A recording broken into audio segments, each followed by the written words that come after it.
Welcome back दोस्तों, दोबारा से मैं अपने इस चैनल पे आप सबका स्वागत करती हूँ। और आज की जो कहानी है बहुत छोटी है पर बहुत इंटरेस्टिंग है। बड़ी मज़ेदार बात वो आपको सिखा सकती है। और उस कहानी में बात है एक छोटे बच्चे की, और कहानी बहुत पुराने ज़माने की है जब गुरुकुल में पढ़ाई कराया करते। तो गुरुकुल के ज़माने में गुरुजी बड़े जोश से, बड़ी ताकत से, जैसे हमारे टीचर्स लगे रहते हैं उस तरीके से लगे हुए थे बच्चों को पढ़ाने में, सिखाने में।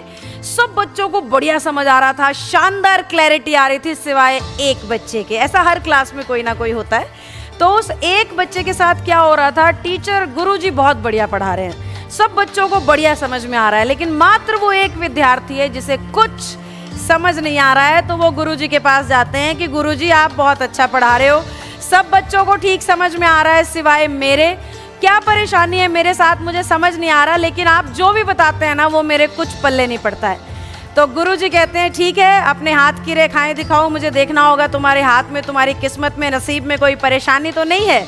तो जैसे ही उस छोटे नन्हे बच्चे ने अपना हाथ गुरुजी के हाथ में थमाया तो गुरुजी उसका हाथ देख के कहते हैं कि अरे बेटा, तेरे हाथ में तो पढ़ाई की लकीर ही नहीं है, तो तू तो पढ़ सकता ही नहीं है। मैं पढ़ाऊं या कोई भी पढ़ाए, तेरे नसीब में पढ़ाई नहीं है। ये बात सुन के वो बच्चा बड़ा दुखी होता है, परेशान होता है, और उसको दिमाग में आता है कि ऐसे कैसे हो सकता है, मेरे हाथ में लकीर से ये डिसाइड होगा कि मैं पढ़ूंगा कि नहीं पढ़ूंगा। तो उस सूरत में वो बच्चा क्या करता है, कहीं से चाकू अरेंज करता है, अपना हाथ खोलता है और उसको ऐसे काट देता है। और फिर गुरुजी के पास जाके कहता है कि अब तो लकीर आ गई ना, देखो अब तो मैं पढ़ सकता हूँ।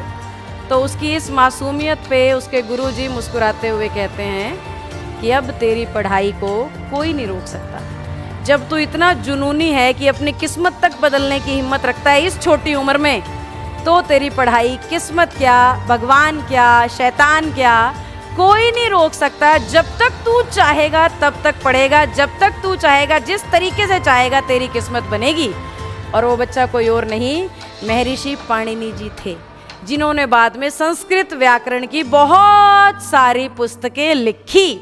और बहुत ज्ञानी महात्मा, इतनी सारी पुस्तकें, संस्कृत तो एक बड़ी ही ज्ञानपूर्ण भाषा है, जिन्होंने इतनी सारी पुस्तकें लिख डाली और उनके हाथ में लकीर नहीं थी पढ़ाई की, जो उन्होंने खुद बनाई थी।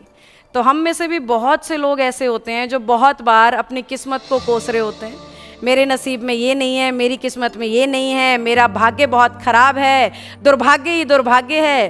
तो कुछ नहीं रखा है ये सब करने में। जब ठान लोगे और मान लोगे ना, तो कोई रोक नहीं पाएगा। इस कहानी में सबसे बड़ी सीख ये है कि आपकी किस्मत आपके अपने हाथ में है, लकीर में हो या ना हो।